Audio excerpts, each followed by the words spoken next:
There's obviously a huge amount of chatter and discussion in the AI space at the moment. A lot of it is around techniques such as deep learning, which utilised within technology such as self-driving cars. And there's always going to be use cases and problems which require these incredibly complex techniques based on millions or billions of rows of data finding incredibly deep patterns. Where perhaps the interpretability is not the most pressing of concerns. It's often the case that people will be happy to have a model that, as long as it's performing well, and obviously in something like the car driving case, safely, that they would be happy to proceed. But other use cases, such as those that we often see in finance and insurance, where there's a regulated environment, there's a desire from the customer to be able to understand decisions, a desire for transparency and trust, that's where explainability is much more important.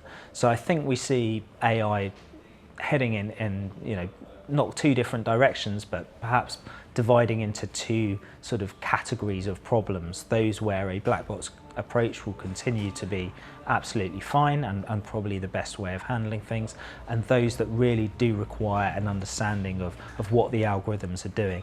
And obviously that's where logical glue is focused. Explainability, as I mentioned, is coming into the public consciousness a lot more. We see that as likely to increase, both with more regulation and larger consultancies and firms starting to highlight this to businesses, that there is value in thinking about auditability, making sure your models aren't biased, being able to communicate better with customers.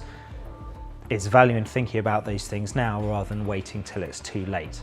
And that's an area of AI that we really see growing. There's a couple of key XAI projects underway this year, including one at DARPA, which is likely to only sort of hone that message. But we feel we have a unique offering in the space at the moment, which puts us in a fantastic position to meet the needs of our customers as they move into this new world.